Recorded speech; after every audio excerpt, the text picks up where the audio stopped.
आणि एकदा नोकरी धंद्याला लागलं की प्रत्येकाचं स्वप्न असतं की बाबा आपलं स्वतःचं एक घर असावं. जेव्हा आपण एखाद्या जागेला त्याला कंपाऊंड घालतो, ते कंपाऊंड घातल्यानंतर तिथे पंचतत्वांचं अस्तित्व निर्माण होतं आणि त्यामुळे आपण त्या जागेला वास्तू म्हणतो.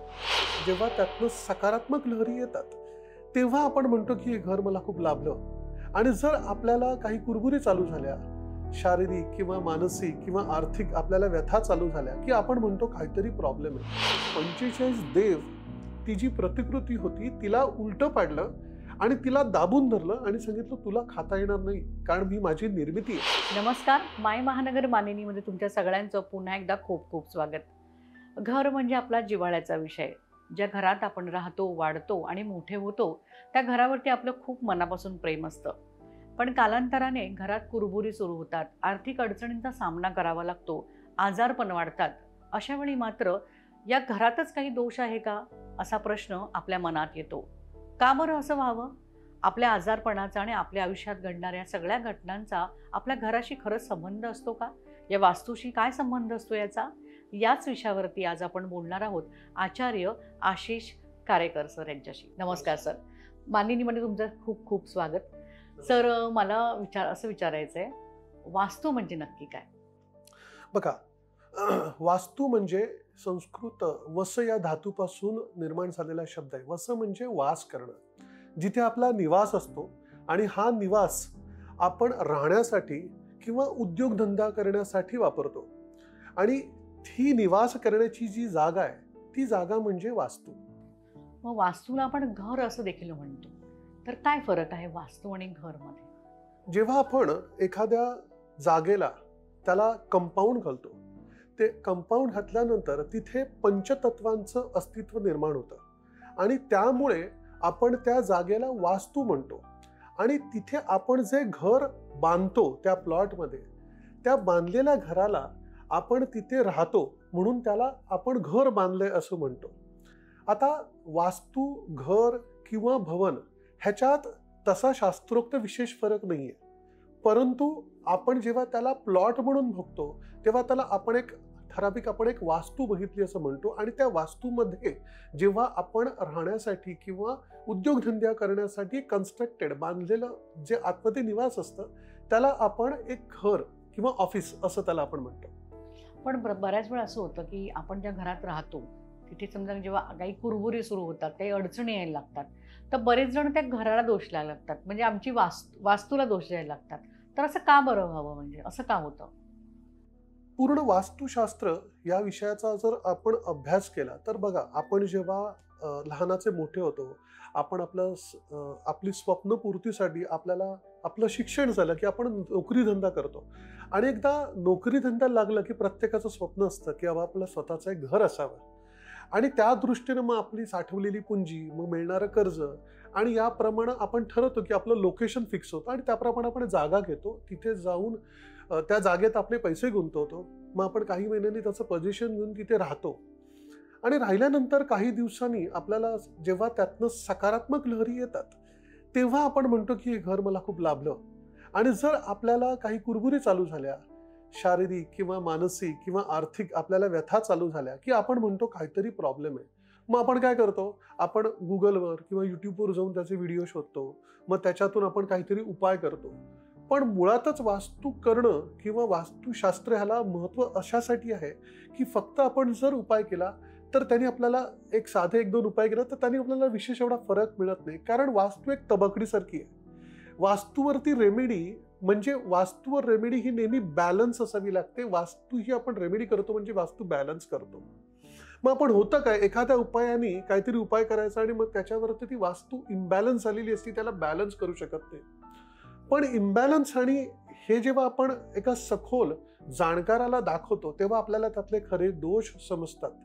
मग हे दोष तो वास्तू कन्सल्टंट कसे ओळखतो, तर या पंचतत्वांमध्ये तुमचं घर आहे आणि पंचतत्वांमध्ये जी ऊर्जा आहे तशीच तुमच्या राहत्या घरामध्ये, जिथे ती वास्तू म्हणून आपण घर भवन म्हणून म्हणतोय त्याच्यात पण आहे. आणि या दोघांच्या बेसिकली ऊर्जेमध्ये जेव्हा तफावत होते त्यात तुम्ही जिथे जाऊन राहता, मग तुमच्या शरीरात सुद्धा 5 पंचतत्व आहेत. मग या पंचतत्वांचा जेव्हा त्या घरातल्या पंचतत्वांशी संबंध येतो तेव्हा आपण त्याच्यातून ज्या लहरी निर्माण होतात त्यातून एक सकारात्मक किंवा नकारात्मक अशा आपल्याला लहरी अनुभवच येतात. त्याच्या व्यतिरिक्त वास्तू हा बेसिकली जो प्रांत आहे त्याच्यात वास्तू पुरुषालाही तेवढंच महत्व आहे. कारण तिथे परत तुमच्या घरामध्ये 45 देवतांचा उल्लेख केला जातो. म्हणजे ही या 45 देवता म्हणजे ही ऊर्जा क्षेत्र आहेत. मग ज्या ऊर्जा क्षेत्रातनं तुम्हाला पाहिजे ती ऊर्जा मिळत असते त्याने तुम्हाला लाभ होत असतो. आणि त्याच ऊर्जा क्षेत्रांमध्ये जेव्हा तुम्ही काहीतरी मॅलिफिक किंवा दोषरहित तिथे जेव्हा तुम्ही काही दोष तयार करता किंवा होतात त्यावेळेला तिकडनं तुम्हाला एक नकारात्मक स्पंदनं किंवा कंपनं जाणवायला लागतात. वास्तू कन्सल्टिंग करणं किंवा वास्तू तज्ज्ञांचा रोल केव्हा येतो किंवा तुम्ही जसं म्हणालात ह्याच्यावर दोष कसे ओळखतात, जेव्हा एखादा वास्तू कन्सल्टंट जाऊन तिकडच्या एनर्जींना ऑब्झर्व करतो, त्याचं पडताळणी करतो आणि तिथे जी बेसिकली ऊर्जा आहे त्याचं डिकोडिंग करून ती परिभाषा समजतो. आणि सगळ्यात महत्वाचं काम जे असतं ते म्हणजे रूट कॉज अनालिसिस. ह्याचं मुख्य मूळ काय आहे हे मूळ जेव्हा ओळखतो, हे कसं ओळखतं तर तिकडच्या एनर्जींना ओळखून, तिकडच्या ऊर्जांना ओळखून आणि मग त्याच्यावर मग आपण एक रेमेडी करतो. आणि या सगळ्यामध्ये आपण कुठेतरी पाहिलं तर त्याचा शास्त्रीय प्रभाव आपण बघत नाही, पण वास्तू कन्सल्टंट तुम्हाला त्याचा एक शास्त्रीय विचारांनी त्याचा बेसिकली वास्तू कन्सल्टंट कुठेतरी तुम्हाला एक त्याला शास्त्रीय दृष्टिकोन देतात. म्हणून मुळातच याला शास्त्र म्हटलं गेलंय आणि त्याला म्हणून आपण वास्तुशास्त्र असं म्हणतो. जसं तुम्ही उल्लेख केलात की घरातला वास्तुपुरुष म्हणून, असं वास्तूची जेव्हा पूजा केली जाते तेव्हा घरामध्ये वास्तुपुरुष देखील असतो, म्हणजे वास्तुपुरुषाचं देखील पूजा केली जाते तिथे, असं आहे. पण बऱ्याच वेळा याबद्दल कोणाला काही माहितीच नसतं, म्हणजे पूजा केली जाते पण त्याच्या मागचं कारण काय आहे हे माहीत नसतं. बरोबर. त्याच्यासाठी आपल्याला सगळ्यात महत्वाचं हे जाणलं पाहिजे की मुळात वास्तुपुरुष म्हणजे नक्की काय आहे. बघा, पुराण कथांमध्ये असं सांगितलंय की भगवान शंकराचं अशा वेगवेगळ्या कथा आहेत, पण एक प्रचलित कथा अशी आहे की भगवान शंकराचं अंधकार राक्षसाशी युद्ध झालं. या युद्धामध्ये ते प्रचंड दमले आणि या दमलेल्या अवस्थेतून त्यांना प्रचंड घाम आला. अखेर शेवटी त्यांचा विजय झाला, पण तो जो घाम आला होता या घामातून एक प्रतिकृती निर्माण झाली आणि ही प्रतिकृती परत भगवान शंकराची उपासना करत होती. ही तिची उपासना पाहून भगवान शंकर तिच्यावर प्रसन्न झाले आणि तिला सांगितले, बाबा तुला जे पाहिजे ते माग. तशीही ती प्रतिकृती निर्माण झाली होती त्यांच्या घामातून. जेव्हा त्या प्रतिकृतीने ऐकलं की साक्षात भगवान शंकर मला प्रसन्न झालेत आणि ते मला वर देतायत आणि त्या दमलेल्या अवस्थेत झालेल्या त्या प्रतिकृतीने पहिली इच्छा प्रकट केली की मला प्रचंड भूक लागली आहे, मला काहीतरी खायला हवंय. तर ते म्हणाले, तुला जे पाहिजे ते माग. त्याच्यात भगवान भोलेनाथांचा आशीर्वाद. तिने सांगितलं, मला पृथ्वी, आकाश आणि पाताळ असं तिने खायचंय. आणि भगवान शंकरांनी एकदा वर दिल्यानंतर ते काही वर मागे घेत नव्हते. ते म्हणाले, तुला जे पाहिजे ते खाऊ शकतोस. आणि पृथ्वीवर हे आकर्षित बळ जास्त असल्यामुळे त्या बेसिकली त्या प्रतिकृतीने पृथ्वी खाण्याचा मानस केला.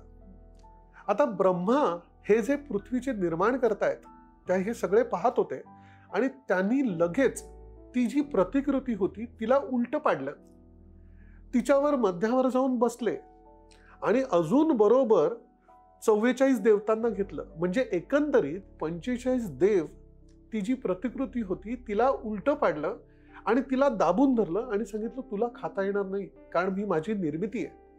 आणि त्यानंतर भगवान शंकरांनी तो जो वर दिला होता त्याच्यातून एक सुवर्ण मध्यच काढून सांगितलं, बाबा हे वास्तू पुरुषा, म्हणजे ती जी प्रतिकृती आहे तीच वास्तू पुरुष म्हणून म्हटलं जातं की जोपर्यंत तुझी एखाद्या वास्तूमध्ये पूजा केली जात नाही, तुला योग्य तो मान दिला जात नाही, तोपर्यंत तिथे राहणाऱ्या लोकांना सुख, शांती, समाधान प्राप्त होणार नाही.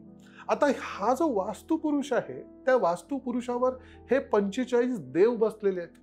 म्हणजेच हीच ती 45 ऊर्जा स्थानं आहेत जे आपल्या घरातच असतात. मग ह्यांच्यावर जेव्हा एखादा दोष होतो तेव्हा त्या देवतेचे जे स्वभाव गुण आहेत तिथे ते एफेक्ट होतात, तिथे त्यांचा बदल होतो आणि तुम्हाला ते दोष प्राप्त होतात. तेच जर देवता तिथे प्रसन्न असतील तर तिचे जे गुणधर्म आहेत ते तिकडच्या राहणाऱ्यांना होतं आणि ते सुकर तुम्हाला सुख शांती समृद्धी मिळवून देतात.